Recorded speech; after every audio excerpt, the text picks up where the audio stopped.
A ByteDance é uma empresa controladora da TikTok. O TikTok não existe na China. Ele só existe fora da China. Existe um outro aplicativo meio parecido, mas que se adequa totalmente à restrição de liberdade de expressão na China. Uhum. Então, e tem outro nome. O TikTok não existe. Então, se você tem uma rede agora, e vamos supor que daqui a 10 anos é a rede social dominante, essa rede pode coletar informações que nem o FBI consegue coletar sobre a sua própria população. Isso não quer dizer que o Facebook ou outras empresas agem de maneira responsável em relação a esses dados. Mas, basicamente, eu não estou defendendo essa decisão. Eu acho inevitável no sentido histórico, vai acontecer de qualquer jeito. Mas não acho particularmente inteligente agora. É mais uma questão também eleitoral, porque o único consenso entre os republicanos e democratas é sua postura anti-China. É o único lugar de consenso hoje nos Estados Unidos. Todo mundo odeia a China e há uma competição de quem é mais anti-China. E quem não é anti-China é comunista. Entendeu? Polarização total. É igual esse lance de Israel. Uhum. Você não concorda com Lula, então você é sionista. Pô, entendeu? Assim, então, assim, não tem como ser contra... Ou seja, é muito custoso politicamente antes da eleição dizer, não, gente, não faz sentido tirar esse aplicativo.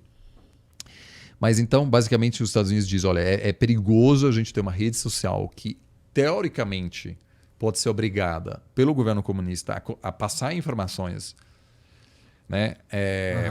No meio do nosso país, que o TikTok tá super consolidado, vai crescer muito. Simplesmente é uma droga que vicia muito mais do que o Facebook, essas coisas. E nenhuma empresa hoje consegue desafiar mesmo o TikTok no mercado americano. Então, basicamente, é uma consideração geopolítica acima de tudo. E eu postei um vídeo hoje mais cedo no Instagram falando sobre isso. E aí todo mundo comentou, mas não tem liberdade de expressão nos Estados Unidos.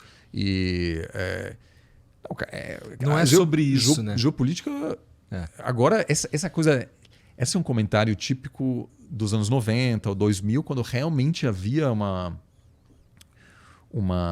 realidade em que empresas e multinacionais tomavam as principais decisões sem se importar com a geopolítica. Então você podia ter uma cadeia de suprimento hipercomplexa e o mundo realmente era super globalizado. Os Estados Unidos tentou fechar acordo de livre comércio com todo mundo. Hoje, os Estados Unidos é protecionista.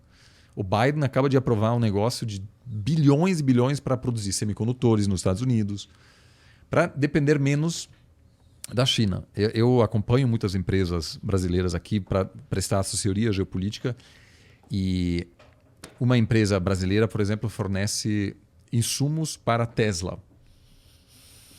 É um insumo muito específico. E a Tesla pediu para todos os fornecedores montar um plano sobre como essa empresa reagiria a, por exemplo, um confronto entre os Estados Unidos e a China. Então, eles estão olhando essa situação e falando, de que forma? Porque não adianta só a Tesla se preparar se os fornecedores vão quebrar. Porque se, por exemplo, essa empresa, determinada empresa brasileira, vende muitos produtos nos Estados Unidos, mas alguns dos insumos vêm da China. E amanhã os Estados Unidos dizem, sabe o quê? Se você compra coisas da China, você não vende mais aqui, acabou, amigo. Então, o que essa empresa vai fazer? Ela vai parar de comprar na China para não perder acesso ao mercado americano, só que daí ela não consegue mais fornecer nada para a Tesla. E a Tesla, com um fornecedor que não entrega, acabou. Né? Então, essas empresas todas estão nesse processo de diversificação. Que coisa! Então, essa desglobalização está ocorrendo e hoje os governos impõem as suas visões e definições do que é estratégico e o que não é, sobre as empresas que precisam se adequar a essa realidade. Então, não é uma discussão sobre liberdade de expressão, tanto que o governo americano não quer fechar o TikTok, quer obrigar a ByteDance a vender o TikTok para um dono americano. Então, vai rolar lá para dizer, a gente corta conexão que existe não entre o Partido Comunista. Não tem mais nenhuma Comunista. ligação com o Partido Comunista Chinês. Eu hoje, se você me pergunta se eu acho que o Partido Comunista obriga o TikTok de dar informações, eu acho que não. Porque se isso vazar, aí obviamente... É guerra, né? Não, aí tudo vai ser separado e rapidamente. Ninguém vai querer, né? Exatamente. Então você perde credibilidade. Então, gente, eu acho que o que os Estados Unidos queria é evitar a possibilidade de ir lá na frente, talvez, não sei o quê. O que mostra que hoje os governos estão dispostos a arcar com custo econômico grande.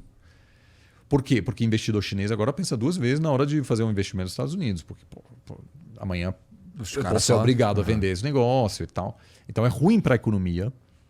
Mas agora é tudo em nome da segurança nacional. Porque a gente, de fato, está de volta numa dinâmica de Guerra Fria. Então, eu acho que, por exemplo, carro chinês, não tem a menor dúvida de que ao longo dos próximos anos, tanto a Europa quanto os Estados Unidos vão banir carros chineses do mercado. Por quê? Porque um carro chinês que vão ser carros autônomos, não é só um carro, é um negócio que coleta informação, mais do que... não é sobre o carro em si, é sobre questão de segurança. E aí eu acho que a gente vai caminhar, porque ainda hoje existem coisas que não possuem semicondutores, mas daqui a 10 anos, cara, celular, óculos de realidade aumentada, tudo é tão sofisticado, coleta tanta informação, que os Estados Unidos vão banir praticamente todos os produtos chineses e os chineses vão banir todos os produtos americanos. Então a gente vai ter que aí ter duas redes sociais e que para mim é realmente...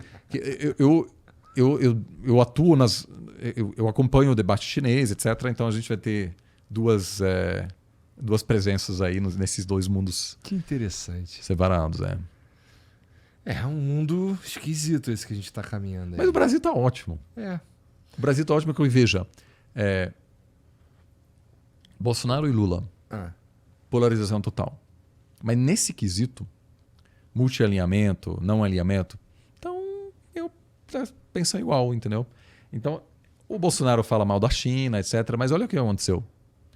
A relação comercial entre China e Brasil aumentou durante toda a presidência do Bolsonaro. Ele fala, você é por Trump, não sei o quê. O Trump pediu duas coisas por Bolsonaro. Apoio retórico para essa ameaça que ele fez ao Maduro. Não deu. E tirar a Huawei. Também não entregou. Então a relação entre os Estados Unidos e Brasil não melhorou muito, não. Foi uma coisa meio de bromance, né? De tal, mas assim, você vai ver agora Milley, super pró-americano. Não acho que vai ter uma coisa assim, uma transformação da relação, entendeu? Então é mais para animar a galera e tal, uma retórica interna. Mas na hora H, se senta com o agro brasileiro, o agro não quer atrapalhar os chineses, entendeu? Vende tudo para os chineses. Que é muito curioso, porque se você vai para o centro-oeste, é todo mundo bolsonarista. Eu trabalho muito com agro. E o cara fala mal da China. E foi o agro que falou para o Bolsonaro, cara, você pode até falar um pouco mal da China, mas você não pode realmente cortar ou fazer coisa mesmo contra os chineses, porque a gente depende totalmente. Olha, o agro é o coração da economia brasileira, vai ser cada vez mais importante. Então mexer com a China é uma loucura. Entendeu?